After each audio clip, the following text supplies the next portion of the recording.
எல்லாம் அல்ல எல்லாமும் ஆகிய ஐயாவின் திருப்பாதம் பணிந்து அன்பான அன்புக்குடி மக்கள் அனைவருக்கும் எனது முதற்கண் வணக்கத்தை தெரிவித்துக் கொண்டு ஐயா வைகுண்டர் சத் சங்கம் யூடியூப் சேனல் வழியாக உங்கள் அனைவரையும் காண்பதற்காக நான் பெரும் மகிழ்ச்சி அடைகிறேன். அன்பானவர்களே, பகவதி அம்மை திருக்கல்யாணம் என்ற தலைப்பில் அகில திரட்டின் வழி நின்று சில கருத்துக்களை உங்களுடன் பகிர்ந்து கொள்ளலாம் என நினைக்கிறேன். நமது புண்ணிய பூமியாகிய பாரத நாட்டை தென்கோடியில் நின்று தவம் புரிந்து இந்த நாட்டிற்கு எந்த ஒரு அழிவும் வராமல் காத்து நிற்கக்கூடிய அன்னை பகவதியின் பேரும் சக்தியை, அந்த பேர் ஒளியை தன்னோடு ஐக்கியப்படுத்திக் கொள்ள வேண்டும் என்று ஐயா நினைக்கிறார்கள்.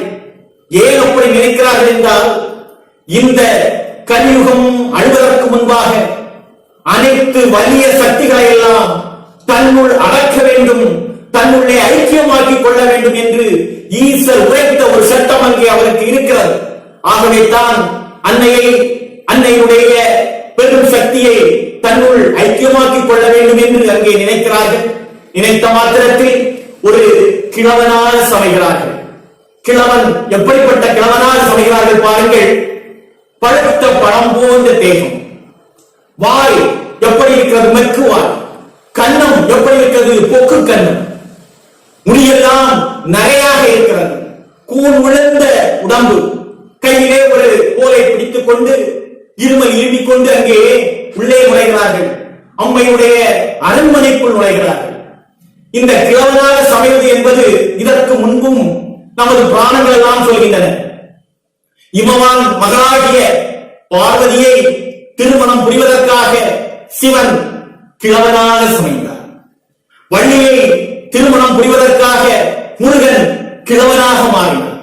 இவ்வாறு ஐயாவும் இங்கே கிழவனாக சமைந்து அந்த அரண்மனைக்குள் செல்கிறார்கள். சென்று, பிள்ளாய் கண்டு பிள்ளாய் பகவதி, கனக ஒளி ரத்தினமே, எனக்கு கொஞ்சம் கஞ்சி கொடு என்று சொல்லிக்கொண்டே உள்ளே நுழைகிறார்கள். அது மட்டுமல்லாமல் அவர்கள், பேத்தி எனக்கு கொஞ்சம் கஞ்சி கொடு என்று சொல்லிக்கொண்டு உள்ளே நுழைகிறார்கள். அம்மை பார்க்கிறார், என்னடா இது, நம்மை உறவு முறை கொண்டு அழைத்து பேத்தி என்ற ஒரு சொல்லை அங்கே சொல்லிக் கொண்டு வருகிறாரே என்று மெச்சி நிற்கிறார் அம்மையானவள். ஆனாலும் இங்கே யாரும் ஆண்களே வர முடியாது, ஆண் வாழவே இங்கே கிடையாது. இப்படிப்பட்ட நேரத்தில் ஒரு ஆண் வந்துவிட்டாரே, இது என்ன பாரடியும் நிலையோ, பாரடியக்கூடிய நேரமோ, இது பைய அரங்குப்புள்ளி வந்துவிட்டாய் என்று அங்கே அந்த கிழவனை பார்த்து அம்மா கேட்கிறார்கள். பாரடியும் நாள்தான் இந்த கலியுகம் அடைந்து தர்மயுகம் உருவாகக்கூடிய நாள் இது. அதனால் தான் ஐயா உள்ளே அங்கே சென்றார்கள். உடனே அம்மையானவள் அப்படி சொன்னவுடன் அந்த கிழவனார் சொல்கிறார், இல்லை அம்மா, ஒன்றும் இல்லை, பரமாத்தமாக தெரியாமல் நான் இங்கு வந்துவிட்டேன். உன்னுடைய அரண்மனையை ஒரு வீடு என்று நினைத்து விட்டேன் நான்.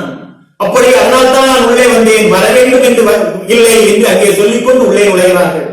நுழைந்தவுடன் அம்மை அவர்களை வரவேற்று, உனக்கு என்ன வேண்டும் என்று கேட்கிறார்கள்.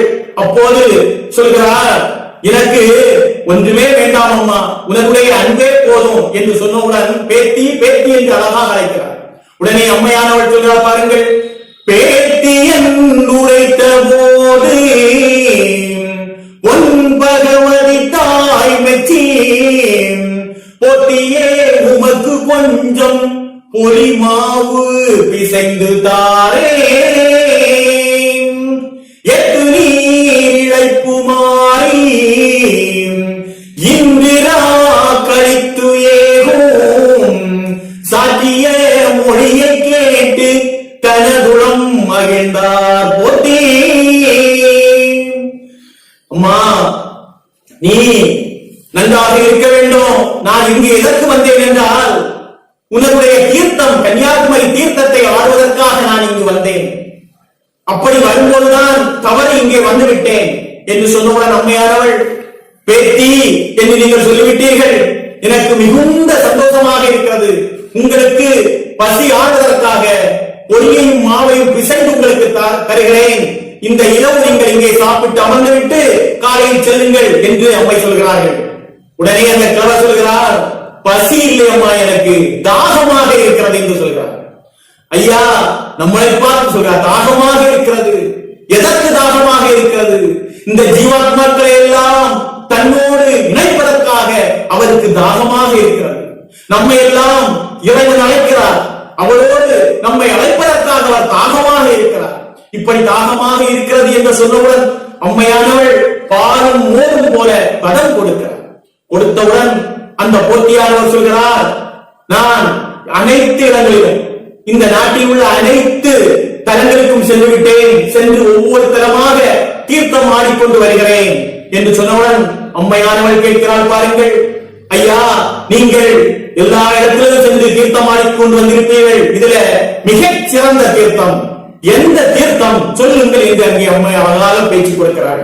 ஐயா உடனே மறைந்து சொல்கிறார், பாருங்கள் எல்லா இடமும் நான் தீர்த்தம் ஆடினேன், இருந்தாலும் காசி தீர்த்தம் தான் மகா தீர்த்தம் என்று அங்கே சொல்கிறார். ஐயா உடனே சற்று மாறுபாடோடு அழகாக சொல்கிறார், காசி தீர்த்தம் மகா தீர்த்தமாக இருந்த போதும் கன்னியாகுமரி தீர்த்தம் அதற்கு இணையான தீர்த்தம் என்று அழகாக சொல்கிறார்.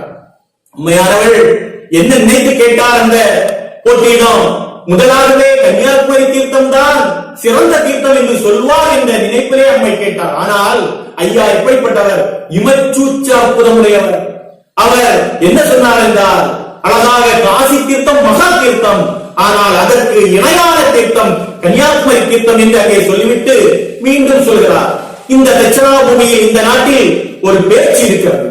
ஏதோ வைகுண்டமாம் 1008 மாசியிலே திருச்செந்தூர் கடலுக்குள்ளே இருந்து உதயமாகி வந்தாராம், பிறந்து வந்தாராம். அவர் வந்து இங்கே தவம் புரிகிறாராம். அந்த தவத்திலே அவர் கொடுப்பதெல்லாம் மண்ணும் தண்ணீரும் தானாம்.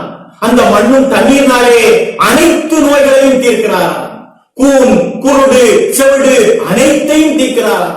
பிள்ளை இல்லாத அந்த பெண்களுக்கெல்லாம் பிள்ளை கொடுக்கிறாராம். கண் இல்லாதவர்களுக்கு கண் கொடுக்கிறாராம். அது மட்டுமல்லாமல் மிகுந்த தான தர்மங்கள் எல்லாம் செய்கிறார்களாம். அங்கே மீண்டும் ஒன்று சொல்கிறார்கள், பாருங்கள், அவர் 7 அம்மைமார்களை அங்கே திருமணம் புரிந்து கொண்டாராம். அந்த 7 அம்மைமார்களின் திருமணம் புரிந்து கொண்டு அங்கே சிறப்பாக இருந்து கொண்டிருக்கிறாராம். அங்கே பார்த்தால் பயங்கரமான காட்சிகளாம், வெடிகளாம், மேலதாளங்களாம், சிறந்த கண்காட்சி நடந்து இருக்கிறதாம். அந்த சப்த கன்னியர்களை எல்லாம் திருமணம் புரிந்திருக்கிறாராம் என்று சொன்னவுடன் அம்மைக்கு ஒரு சின்ன ஆசை அங்கே வருகிறது. அந்த மேலோக மாதர்களை, அந்த சப்த கன்னிமார்களை நாம் பார்க்க வேண்டும் என்று அம்மை அங்கே ஆசைப்படுகிறார். பட்டு ஐயா அந்த போட்டியிடம் சொல்லுவார், போட்டியே, எனக்கு அந்த தெய்வ மாதர்களை எல்லாம் பார்க்க வேண்டும் என்று ஆசையாக இருக்கிறது. ஆகவே எப்படியானும் என்னையும் நீங்கள் கூட்டிக் கொண்டு போவீர்களா என்று கேட்கிறார். இந்த போட்டிக்கு அழகாக இப்போதுதான் சந்தோஷமாகிறது. எப்படியாவது இவளை இழக்கிக் கொண்டு சென்று விட வேண்டும், இந்த தருணம் தான் நல்ல தருணம் என்று சொல்கிறார். சரி, நான் உன்னை கூட்டிக் கொண்டு போகிறேன், ஆனால் எனக்கு அங்கே நடப்பதற்கெல்லாம் ரொம்ப தடுமாற்றமாக இருக்கும். நான் எனக்கு வயதாகிவிட்டது. நான் எப்படி நடப்பேன் தெரியுமா? ஓடி நடக்க ஒட்டாது தள்ளாட்டம், குடி நடக்க குறுக்கு பேலக்காது, பேசி நடக்க பிசகுமம் மாயனுக்கு, விசி நடக்க விழிக்கு கொஞ்சம் தான் மறைவு. அம்மா, ஓடி நடக்க என்னால முடியாது, எனக்கு இருமல் வரும். நான் எப்படி நடப்பேன் தெரியுமா? காது வழியானாலும் 4 நாள் தங்களாக தங்கிக் கொண்டுதான் நான் செல்வேன். அப்படி நடக்கக்கூடிய என்னிடம் நீனும் என் கூட வந்தால் நீ சிறுபிராயம், உன்னோடு என் நடை ஒத்துக்காது. ஆகவே ரொம்ப கடினம் அம்மா என்று சொன்னால்தான் அம்மை சொல்கிறாள், இல்லை ஐயா, உம்மோடு நடக்க உள்ளாசையாக இருக்கிறது, உம்மோடு வருவதற்கு எனக்கு ஆசையாக இருக்கிறது என்று அம்மா சொல்கிறார். இங்கே ஒரு நிலையை நாம் எண்ணி பார்க்க வேண்டும். நமக்கும் இப்படித்தான் ஆசையாக இருக்கிறது. ஐயாவோடு செல்வதற்கு, ஐயாவோடு இணைவதற்கு ஆசையாகத்தான் இருக்கிறது. ஆனால் அவருடைய அருள் நமக்கு கிடைக்க வேண்டும். பகவதி அம்மனுக்கு அருள் கிடைத்தது. ஐயாவே அவரை நாடி வந்தார். வந்தவுடன் அம்மைக்கு அங்கே உல்லாசையாக இருந்தது. அதே போல நம்மளையும் ஐயா நம்மளும் அவரோடு சேர்த்து அங்கே வருவதற்கான ஒரு ஆசையை நமக்கு உருவாக்க வேண்டும் என்ற நிலையில் அவர் சொல்படி நடந்தால் நாமும் அவரோடு ஐக்கியமாகலாம் என்ற நிலையில் அம்மையானவள் சொன்னவுடன் அந்த கிழவனானவர் சொல்கிறார், சரி உன்னையும் கூட்டிக் கொண்டு செல்கிறேன், ஆனால் இங்கு இருக்கக்கூடிய பணிப்பெண்கள் ஒருவருக்கும் தெரியாமல் நீ என்னோடு வர வேண்டும் என்று சொன்னவுடன் அம்மையானவள் அனைத்து வாசல்களை எல்லாம் அடைத்துவிட்டு அப்படியே யாரும் தெரியாமல் யாருக்கும் தெரியாமல் அந்த கிழவனோடு அப்படியே வருகிறார். அப்படி வருகிறார். அங்கே மூடாங்கிட்டு அழகாக அன்னம் போல நடந்து அந்த கிழவருக்கு பின்னால் வந்து கொண்டிருக்கிறார். கிழவன் முன்னே நடக்கிறார், அம்மையானவள் பின்னே நடந்து கொண்டிருக்கிறார். நிலத்தை நோக்கி பார்த்து நடந்து கொண்டே இருக்கிறார். மேற்கு நோக்கி வருகிறார்கள். மேற்கு நோக்கி வரும்போது அப்படியே வருகிறார்கள்.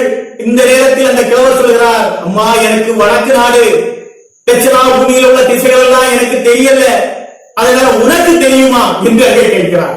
அம்மையானவர் சொல்றார், என்ன சொல்லிவிட்டீர்கள் நீங்கள்?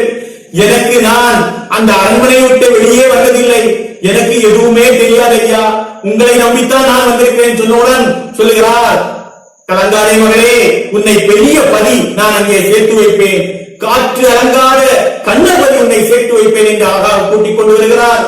வந்தவுடன் அந்த அலைவாய் கரைவழியாக வந்து கொண்டிருக்கிறார்கள். வந்தவுடன் அதற்கு வடக்கு பக்கம் சற்று ஆள் இரைச்சல் கேட்கிறது. ஆள் இரைச்சல் கேட்டவுடன் அம்மையானவள் கொஞ்சம் பயப்படுகிறார். பயப்பட்டு, ஏனென்றால் ஆட்களே காணாமல் அறைக்குள்ளே அடைந்திருந்தவரும் அப்படிப்பட்ட நிலையில் பயப்பட்டு சொல்கிறார், எப்படி அந்த நடையழகி அமிர்தவாய் சொல்லலை சின்ன இடையழகி திசை மயங்கியே உரைப்பாள் கண்ணினிய போத்தி காரணத்து நல் போத்தி நன்னினிய போத்தி நான் உரைக்கும் செய்தியை கேள். அம்மையானவள் சொல்கிறார், பாருங்கள் போத்தி, என்னை நீங்கள் எப்படியாவது அந்த தெய்வ மணவார்களை எல்லாம் பார்க்க வைத்துவிட்டு விடியலுக்கு முன்னால், இரவு பொழுது விடியலுக்கு முன்னால் என் பதியில் கொண்டு சேர்த்து விட வேண்டும். நீங்கள் அப்படி சேர்த்தால் பொன் 10,000 புனைந்த ஒரு ஆவரணத்தை, பொன்னாலான ஆவரணத்தை அப்படியே உங்களுக்கு போடுவேன். என்னுடைய மானம் உமது கையில் தான் இருக்கிறது என்று சொன்னவுடன் அந்த போத்தியானவர் அவரை அப்படியே வா எப்படியாவது உன்னை நான் சிறந்த பணி சேர்த்து வைப்பேன் என்று சொல்லிக்கொண்டு அங்கே வருகிறார்கள். வந்து மூலமுண்ட பதிக்கு வருகிறார்கள், அம்பல பதிக்கு வருகிறார்கள். வந்தவுடன் இந்த பதியை அம்மை பார்க்கிறார்.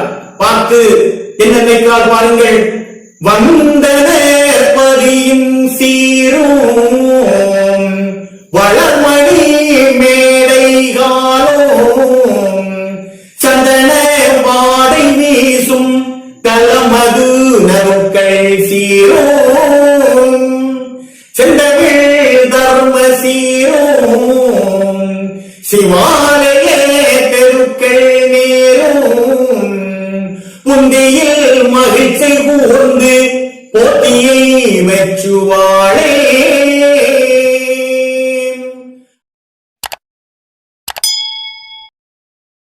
அம்மையானவள் அங்கே மூலகுண்ட பகுதியாகிய அம்பலப்பதியில் வந்து பார்க்கிறாள். அங்கே இருக்கக்கூடிய நிலைகள் எல்லாம் சிறப்பாக இருக்கிறது. சிறந்த பதி, சிறந்த நிலையில் அழகாக சந்தன மனம் கமிழும் இடமாக அங்கே அமைந்து கொண்டிருக்கிறது. உடனே அந்த போத்தியை பார்த்து சொல்கிறாள், போத்தி, நீ உரைத்ததெல்லாம் சரிதான், எந்தவித பொய்யுமே இல்லை. சரி, எனக்கு அந்த தெய்வ மணவார்களை பார்க்க வேண்டும். அந்த தெய்வ மணவார்களாகிய 7 பேர்களையும் எனக்கு காண்பித்து தர வேண்டும் என்று கேட்கிறார். உடனே போத்தியானவர் இங்கே வா என்று கூப்பிட்டுக் கொண்டு அந்த மணவார்கள் எல்லாம் இருக்கக்கூடிய பதியில் சென்று அங்கே காட்டிக் கொடுக்கிறார். அந்த மணவார்களை எல்லாம் அம்மையானவள் பார்க்கிறார். பார்த்தவுடன் அடுத்ததாக ஒரு ஆசை எழுகிறது. இந்த 7 மணவார்களையும் திருமணம் புரிந்த அந்த மன்னரை எனக்கு பார்க்க வேண்டும். ஆசை பாருங்கள், மன்னரை பார்க்க ஆசைப்படுகிறார் அம்மையானவள். உடனே சரி என்று கூட்டி வருகிறார். வந்து அந்த அம்பலத்தே நின்று அழகாக கும்மி அடித்துக் கொண்டிருக்கக்கூடிய, ஆனந்தமாக இருந்து கொண்டிருக்கக்கூடிய ஐயாவை அப்படியே காட்டிக் கொடுக்கிறார். நல்தீர்வை பண்ணிக் கொண்டிருக்கும் போது அங்கே அழகாக அங்கே காட்டிக் கொடுக்கிறார். காட்டிக் கொடுத்தவுடன் அம்மையவள் பார்க்கிறாள். பார்த்தவுடனே அம்மையானவள் கண்ணுக்கு அங்கே எப்படி ஐயா காட்சி தருகிறார் பாருங்கள். பச்சை நிறமாக காட்சி தருகிறார். பச்சை நிறம் போல் பச்சை மலை போல் மேனி ஆக காட்சி தருகிறார் ஐயா அவர். பவள வாய் போன்று அவருடைய வாய் எப்படி இருக்குன்னா பவளம் போன்று சிவப்பாக இருக்கிறது. அவருடைய இதழ் கனி போன்று சுவையான கனி போன்று இருக்கிறது. அது மட்டுமல்லாமல் அம்மை பார்க்கக்கூடிய நேரத்தில் ஆதிசேஷனில் பள்ளி கொண்ட அந்த நாராயணரே அங்கே அம்மை பார்த்தார். அது மட்டுமல்லாமல் அவருடைய காலிலே தண்டை அணிந்த கால்களை பார்க்கிறார். அடுத்ததாக அவருடைய முகம் எப்படி இருக்கிறது என்றால் பொன்னாலான முகம். அவருடைய கை தாமரை கை. அது மட்டுமல்லாமல் அந்த முகத்திலேயே மீன் போன்ற கண்களை பார்க்கிறார். ரத்தினம் போன்ற சிவந்த அந்த வாயை பார்க்கிறார். அப்படியெல்லாம் அங்கே அவள் அப்படியே பார்த்துக் கொண்டு நிற்கிறாள். அந்த கருத்தால் போன்று அந்த உருவம் மொத்தத்தில் அவளுக்கு எப்படி தெரிகிறது என்றால் சச்சிதானந்த வடிவையே அம்மை பார்க்கிறார். ஐயா அங்கே அம்மைக்கு சச்சிதானந்தமாக தெரிகிறார். அது என்ன சச்சிதானந்தம்? சத் சித் பிளஸ் ஆனந்தம். சச்சிதானந்தம். சத் என்றால் சத்தியம், சித் என்றால் அறிவு, ஆனந்தம் என்றால் பேரின்பம். ஆக உண்மையான ஞானத்தை தரக்கூடிய ஒரு பேரின்ப நிலையை அங்கே அம்மை பார்க்கிறார். பார்த்தவுடனே அந்த சச்சிதானந்த வடிவத்தை அப்படி பார்த்தவள் கண்கொட்டாமல் பார்த்துக் கொண்டே இருக்கிறாள். அவருடைய மனம் கொஞ்சம் தடுமாறுகிறது. பக்கத்திலே நின்று கொண்டிருந்த அந்த கிழவனானவர் அதை பார்த்து ஆகா இதுதான் நல்ல சமயம் என்று அந்த அம்மையை விட்டு அகன்று விடுகிறார். அகன்று அவர் அங்கே பதிகை என்று அமர்ந்து விட்டார். அம்மை பார்க்கிறாள். கொஞ்ச நேரத்தில் பார்க்கிறாள், பக்கத்தில் கிழவனை காணவில்லை. எங்கே சென்றான் என்று அங்கெங்கே பாடுகிற போய் பார்க்கிறாள். பார்த்து மனம் சதைந்து விட்டார். என்ன சொல்கிறார் பாருங்கள். ஐயோ கெடுத்தானே ஆதி கீழவன் நம்மை மெய்யோன் என்று இருந்தேன் வெளியேற்றி விட்டானே. எங்கே இனி கண்டு என்பதில் போவேன் நான். திங்கள் ஊதி குதல்லோ சேவல் கூறலாகுதல்லோ. ஐயோ கெடுத்து விட்டானே, நான் எப்படி என்னுடைய பதிக்கு பகல் வருவதற்கு முன்னால் போய் சேர்வேன், காணவில்லையே என்று அம்மை அங்கே கதறுகிறார். அவளுடைய அந்த அழுகையை அகில திரட்டு ஒரு 10 உவமையாக அங்கே சொல்கிறது பாருங்கள். சிறப்பான பகுதி இந்த பகுதி. அவளுடைய அந்த அழுகை, அந்த மனக்குமுறல், ஒரு அன்னம் எவ்வாறு ஆச்சாரமாய் பேசுமோ அதே போன்றிருந்ததா. அவளுடைய நிலை எப்படி இருந்ததாம் என்றால் ஒரு சந்தியிலே சிறுவர்கள் எல்லாம் விளையாடக்கூடிய பந்து போன்று அவருடைய மனம் அங்கேயும் இங்கேயும் அலைபாய்ந்து கொண்டிருந்ததாம். ஒரு முலையிலே ஒரு மெழுகை கொண்டு வைத்தால் எவ்வாறு அது உருகி போகுமோ அதே போன்று அவருடைய மனம் உருகி உருகி அழுதது. அது மட்டுமல்லாமல் ஈயம் எப்படி இழகி போகுமோ அதே போன்று இழகியது அவருடைய மனம். அது மட்டுமல்லாமல் இனத்தை பிரிந்த மான் எவ்வாறு கதறுமோ அதை போன்று கதறி எழுதாள் அம்மை. அது மட்டுமல்லாமல் தாயை பிரிந்த குழந்தை எவ்வாறையோ தயங்கி அழுதா போன்று அங்கே அம்மையானவள் அழுது நிற்கிறார். அது மட்டுமல்லாமல் ஜோடி புறாவாக இருந்த 2 புறாக்கள் ஒன்றை பிரிந்தவுடன் மற்ற புறா எவ்வாறு குமுறி குமுறி அழுமோ அதே போல அம்மை கலங்கி நிற்கிறார் அங்கே. அது மட்டுமல்லாமல் ஒவ்வொரு நிலையிலும் அம்மை எள்ளுக்குள் எண்ணெயாக நின்று அழுகிறார். இவ்வாறெல்லாம் அழுது பார்க்கிறாள். இல்லை, காணவே இல்லை. எப்படிப்பட்டவள் பகவதி அம்மை? சங்குக்குள் பிறந்த சமய திருமணி அவள். சங்குக்குள்ளே மிகச்சிறந்த முத்தாக பிறந்தவள். இப்படிப்பட்ட அம்மை அப்படியே அழுது கொண்டிருக்கிறாள். ஒவ்வொருத்தரையா கூப்பிடுகிறாள். லட்சுமியே, சரஸ்வதியே, பார்வதியே, எல்லோரும் என்னை விட்டு விட்டீர்களே என்று அம்மை அங்கே அழுது கொண்டிருக்கிறாள். அங்கே தேடிக்கொண்டிருக்கிறாள். தெரியவே இல்லை, அவரை காண முடியவில்லை. அந்த இரா பொழுது அப்படியே அடைந்து பகலவன் உதிக்கக்கூடிய நேரம் வந்துவிட்டது. அம்மை பார்க்கிறாள், இனி நாம் இந்த ரூபத்தில் இருக்கக்கூடாது என்று அங்கே நின்ற ஒரு புன்னை மரத்தில் பொன்வண்டாக அம்மையானவள் பொன்வண்டாக உருமாறி இறங்குமாறு அப்படியே அந்த புன்னை மரத்திலே அமர்ந்தார். ஐயா பார்க்கிறார், ஆகா பகவதி அம்மைக்கு சிறந்த திருமணம் புரிவதற்கான நேரம் நமக்கு வந்துவிட்டது என்று நினைத்து அங்கே ஆனந்தமாக இருக்கிறார்கள். ஐயா அந்த பகல் அணைந்து விட்டு இரவு அங்கே உருவாகிறது. இந்த நேரத்தில் அம்மையானவள் மீண்டும் அங்கே குறவை சத்தங்கள் எல்லாம் கேட்கிறது. ஆள்கள் எல்லாம் நெருக்கெல்லாம் கூடி அங்கே இகனை நடந்து கொண்டிருக்கிறது. அந்த நேரத்தில் அந்த கூட்டத்துக்கிடையே 10 வயது பிராயம் போன்ற சிறு பிள்ளையாக அந்த கிழவனை தேடிக்கொண்டே இருக்கிறார். கிழவர் கிடைப்பாரா? கிடைக்க மாட்டார். தேடிக்கொண்டே இருக்கிறார். ஐயா பார்க்கிறார்கள், சரி இவளை நாம் இப்படி விடக்கூடாது என்று நினைத்து சிறந்த ஒரு பெண்ணினுடைய உடலுக்குள் அவளை அழைத்து அந்த தாண்டவம் ஆடக்கூடிய சபையிலே அங்கே வர வைக்கிறார்கள். அந்த சபையிலே அம்மையானவள் எவ்வாறு புடவையை முறுக்குவது போல சடலத்தை முறுக்கி அங்கே ஆடுகிறாள். அம்மை ஒவ்வொரு காண்டமாக படிக்கிறாள். படித்து புலம்புகிறாள். புலம்பின உடனே ஐயாவானவர் சொல்கிறார், பாருங்கள், புலம்பிட திருமால் மாதை பொது பிள்ளாய் பெண்ணே சலம்பினி உரைத்தால் லோகம் தட்டுண்டு போமோ சொல்லு பலம்பர உனக்கு இந்த பருவமோ மனங்கள் செய்ய நலம்பர வரங்கள் பெற்ற நப்பரத்தீசன் நானே. ஐயாக சொல்கிறார்கள், பாருங்கள், புலம்ப வேண்டாம் பெண்ணே, நான் யார் தெரியுமா? நீ இப்படி புலம்பினவுடன் இந்த லோகம் அப்படியே உடைந்து போய்விடுமா? போகாது. உங்களை எல்லாம் மனம் புரியக்கூடிய நற்பரத் ஈசன் நான் என்று ஐயா சொல்கிறார்கள். உடனே அம்மையானவள் சொல்கிறார், ஈசனா? நீனா ஈசன்? இல்லை, ஈசன் என்றால் பிறப்பு இறப்பு இல்லாதவன் தான் ஈசன். நீ யார்? கோபாலன். இந்த ஒவ்வொரு யுகத்துக்கெல்லாம் பிறந்து வரக்கூடியவன். ஆகவே நீ கோபாலன், நாரணன் நீ என்று அம்மை சொல்கிறார். உடனே ஐயா சொல்கிறார், நாரணன் நீதான் என்று நீ சொன்னது சரிதான், ஆனால் நாரணன் தான் ஈசன்.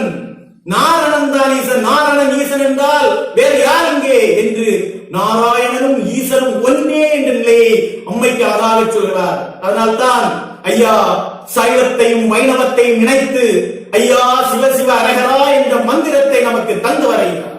இப்படி எல்லாம் சொன்னவுடன் அம்மை ஒத்துக்கொள்ளவே இல்லை. ஈசன் என்பவன் வேறு, நாரணன் என்பவன் வேறு என்று அங்கே நின்று கொண்டிருக்கும் போது அழகாக ஐயா சொல்கிறார், பாருங்கள், அறிவே நான் என்ற பெண்ணே ஆரியும் எனதுள் கண்டாய் கருமொழி சொல்ல வேண்டாம் தானுமால் அயனும் நானே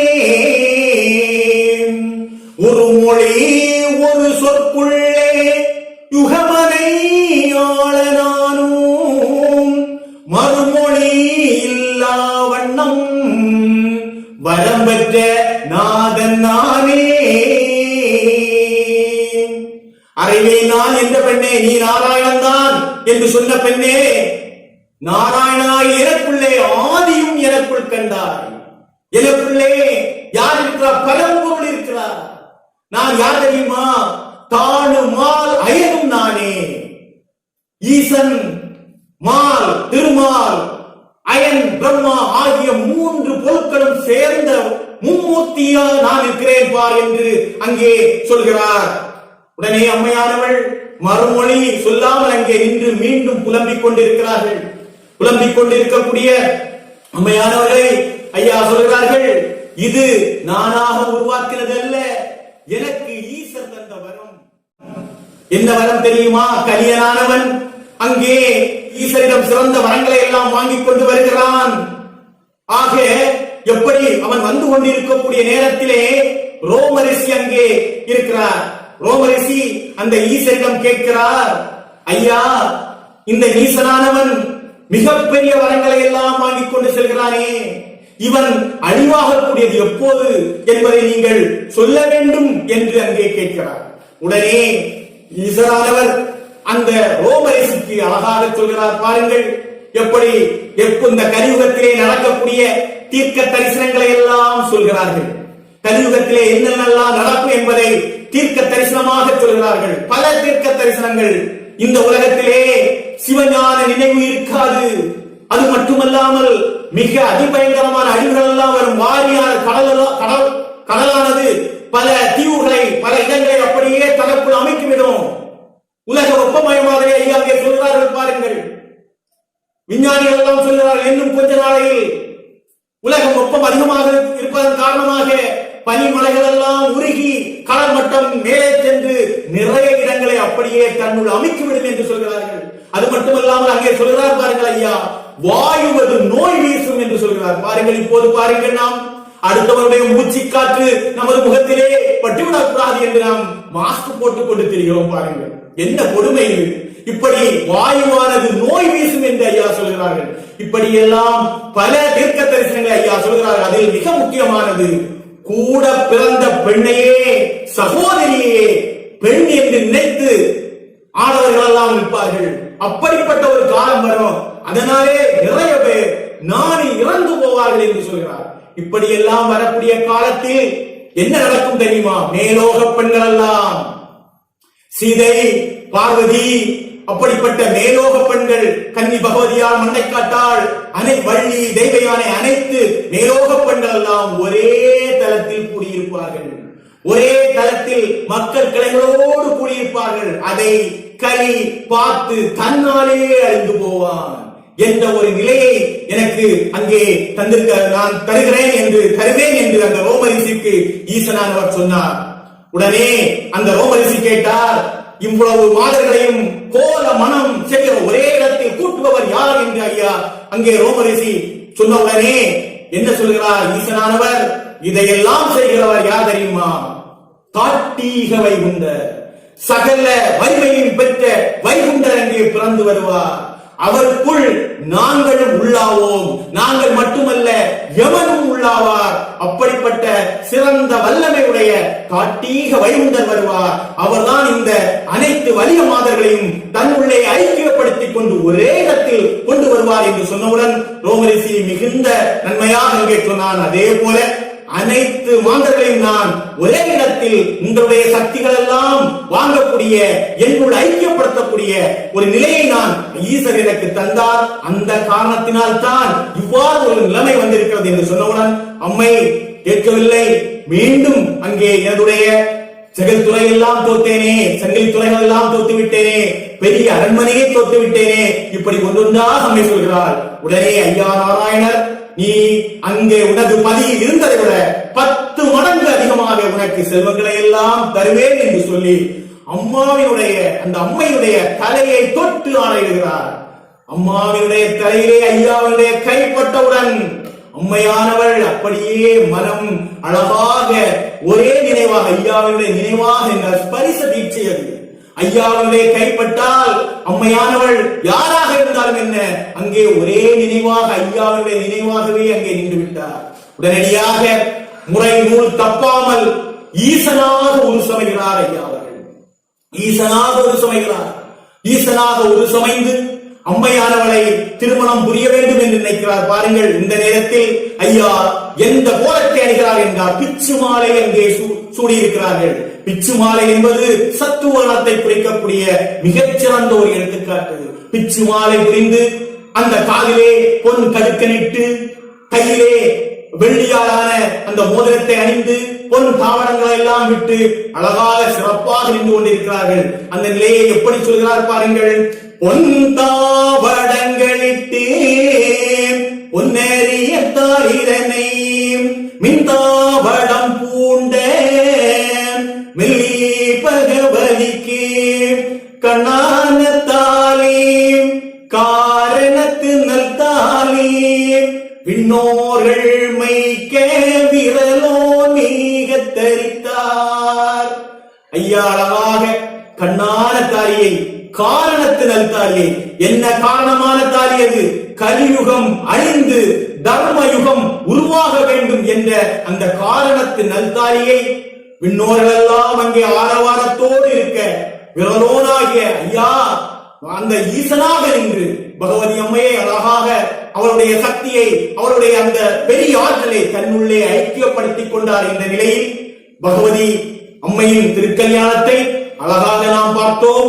இந்த நிலையில் மூன்று பொருளும் ஒன்றாக நிற்கக்கூடிய இறைவன் நமது ஐயா வைகுண்டர். அவரை போற்றி பணிந்து நாம் அனைவரும் அழகாக அவருடைய பாதத்தை பணிந்து அவரோடு தர்ம யுகத்தை ஆழ்வோம் என்று கூறி எனது இந்த பகவதி அம்மை திருக்கல்யாணத்தை நிறைவு செய்கிறேன். நன்றி, வணக்கம் ஐயா.